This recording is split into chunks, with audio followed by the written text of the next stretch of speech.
It's not, oh, wow, it takes money to make money. It doesn't actually take money to make money.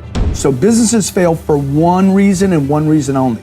Sale is made when certainty that your product or service will solve my problem. When the certainty goes way up here, you're going to make the sale.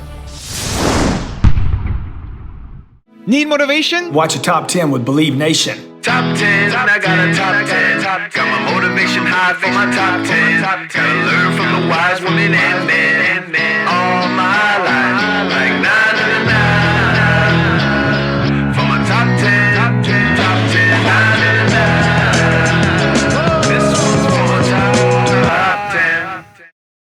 Hey, it's Evan Carmichael, and I make these videos because you are probably the most ambitious person in your circle, but you know you're capable of more. And you get that push by surrounding yourself with the best. So today, let's learn from one of the best, Grant Cardone, and my take on his top 10 rules for success. Enjoy. Okay, let's kick it off with rule number 1, make contacts. The no money that you have is not the issue. It's not, oh, wow, it takes money to make money. It doesn't actually take money to make money. It takes courage to make money. It takes contacts to make money. Money is a contact sport. I need to make contact with people.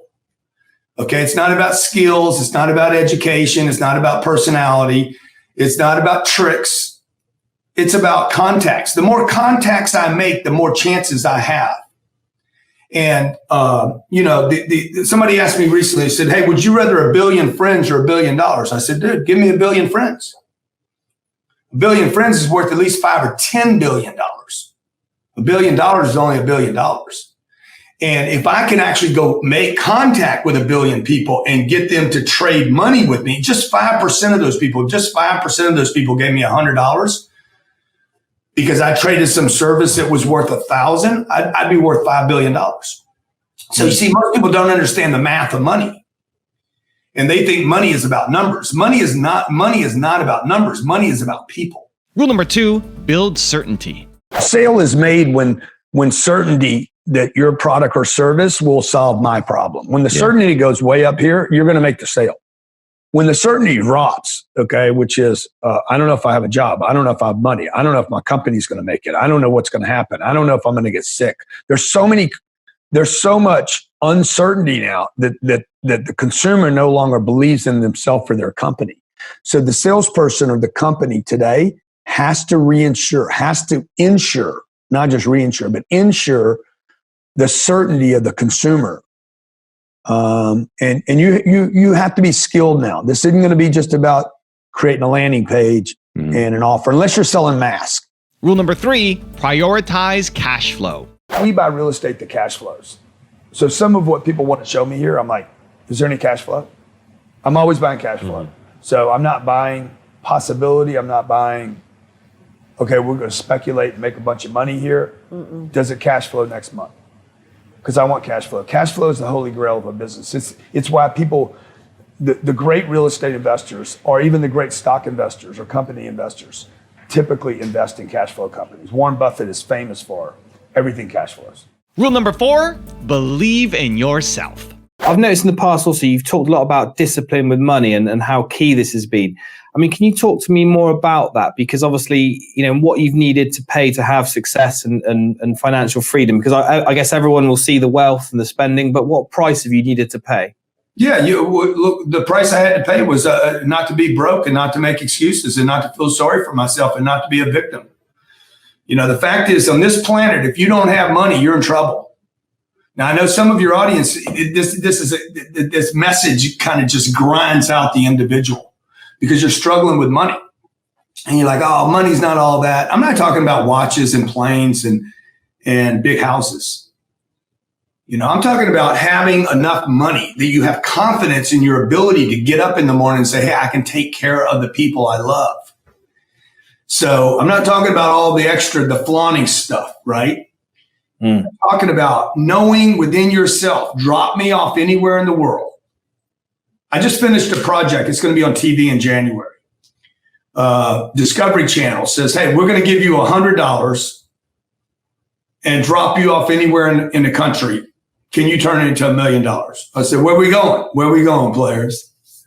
There we go, man. As long as I can speak the language, I can do it. Okay. I have confidence in myself. And what is more valuable than confidence? There's no watch, no amount of money that is more valuable than knowing, hey, drop me off anywhere. I can take care of myself and my family. Take everything away from me, my name, my money, my brand, my credit, and leave me anywhere, and I can take care of my family and actually build something that can take care of my family even if I'm not around. Hey, man. Everett, how you doing, buddy? Good. How are you? You got a book coming out, don't you? You just came out. Where can people get it? Get it on Amazon. Easiest spot. Built to serve. Right there. Let's go, man. If you guys don't know Evan, follow Evan Carmichael.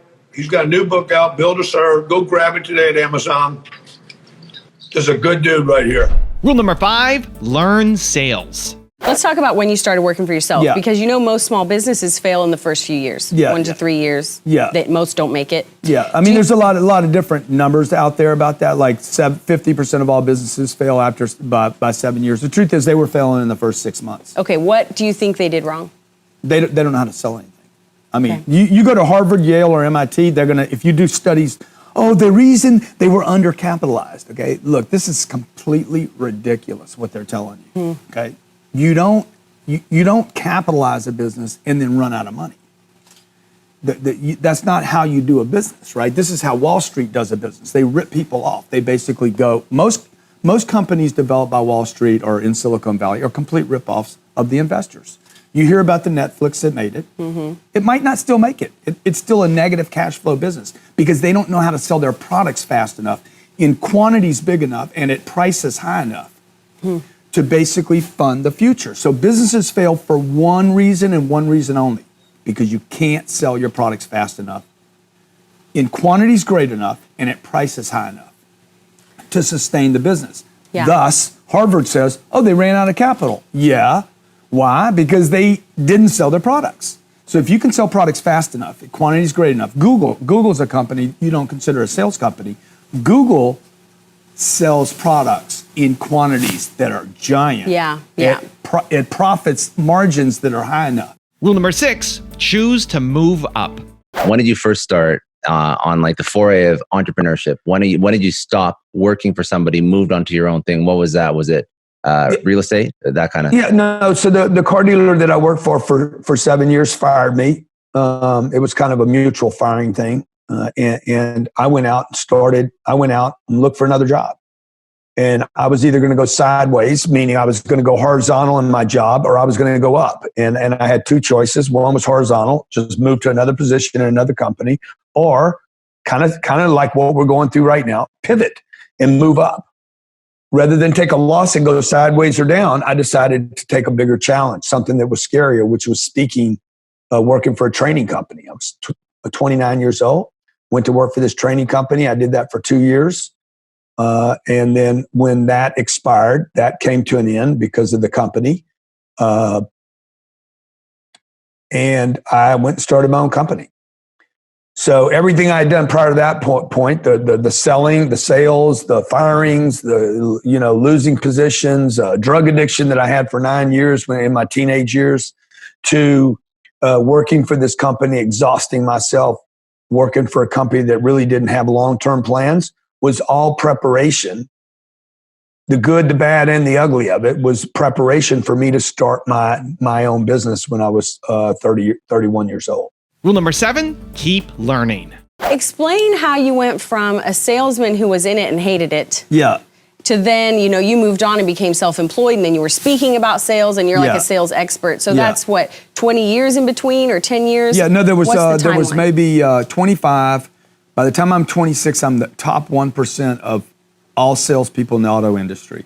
I didn't really know what that meant, but it was important to me that I was very good at what I was doing now. Now I was in. I went from hating a job in car sales. I remember going out with this girl and she said, "What are you doing?" I said, "I'm a car salesman." And she got that look on her face Yeah. like, "Oh my God, that's worse than a man." Yeah. I mean, and I had this terrible thing. I'm like, okay, I'm going to get great at it. I started studying sales every day. I started recording interviews. Like literally, you'd come in to buy a car from me, and I hired my mom. My mom was 70 years old at the time, and I hired my mom, and I said, you sit over there and you take notes. Really? And watch her. Watch when I lose her. Watch what happens, and we're going to debrief at the end of the deal. And I'm going to see what's working and what's not. I'm recording myself, videoing myself. I'm using every little piece of technology 30 years ago I can to find out what am I doing right, what am I doing wrong. And what I was doing, I didn't know it then, but I was basically codifying sales. I was learning, what does it mean when I say I'm going to think about it? When is that real? When is it not? What does it mean when it says the price is too high? When's that real? When is not? And I started codifying and writing, taking notes, keeping all this information. I didn't know this would happen, but 5 years later, I'm out on the road, knocking on doors, selling a new way to sell things. Rule number 8, understand people. What you want is in the hands of a person. Whether you want to be the queen, the king, the president, you want to be Boris, you want to pull off the Brexit exit, you want to pull Brexit back in, whatever you want to do in life, man, whatever you're trying to convince people to do. You want to raise money for your charity? I've raised over $115 million for charities. I didn't do that because I understood math. I did it because I understand people. Rule number 9, focus on scaling. I didn't scale the way I should have because too often I was doing either the same thing over and over and not getting bigger. Like today, when we find something that works, we're like, okay, how do we 10X that? The 10X rule changed my life. People talk about online about the 10X rule is a book that I wrote. It was the third book I wrote. And people are like, that book is a game changer. That book's one of the best books they've ever written. And it's on the most top 10 most inspirational books in the world. But that book was written for me. I was trying to figure out at 50 years old, how do I scale? How do I actually go from, in 2008, I think I had 300 apartments.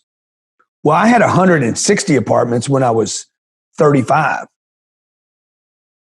So 35 years old, I had 160 apartments. When I was 50 years old, I only had about 180 apartments. Like I didn't have maybe 230 or something. It wasn't that much more. From 2008 till 2020, I went from 160 units, or I guess I had maybe 230 units at the time. I'm at 7,700. I have 4 times more vacancies, 3 times more vacancies than I owned 12 years ago. Because I learned how to scale. This 10X thing was about how do I double down? No, don't just double down. How do I take something that's working and don't do something new? Take something that's working. I think about Jeff Bezos right now because I'm like, he went from, hey, I'm gonna go from selling books on Amazon to selling everything on Amazon. Scale. Yeah. So how do you do that? You study statistics and you double down when you're winning. And rule number 10, the last one before a very special bonus clip, is look for opportunities.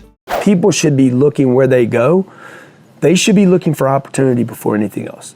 Not money, not where the location of the office is. They should be looking for, particularly the talented people. How big could I get with this company? And they could go further with a company, in most cases, than they can by themselves.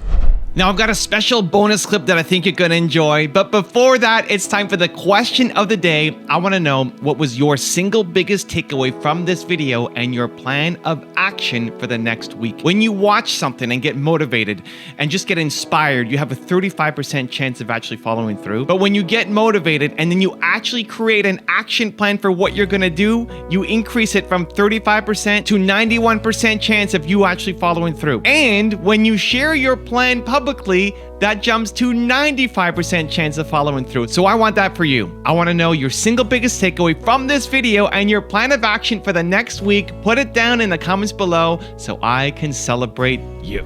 For someone who is just starting out, how do they get themselves motivated at the beginning?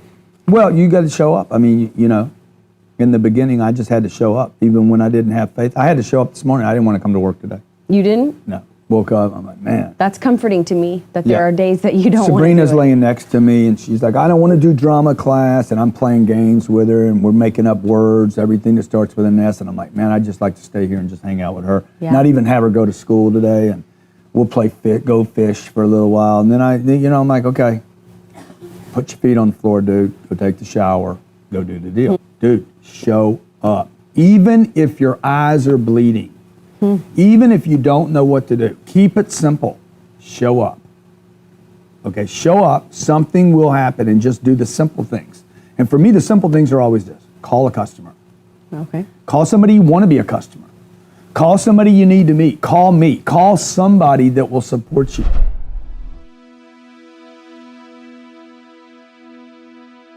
If you want 10 more awesome rules from Grant Cardone, check out the video right there next to me. I think you'll enjoy it. Continue to believe, and I'll see you there. When you try and you don't quit enough times, sooner or later it's going to click. Handle your 24 inches. You can't handle your 24 inches, don't try to handle your neighbor's problems. My multiplier was broken.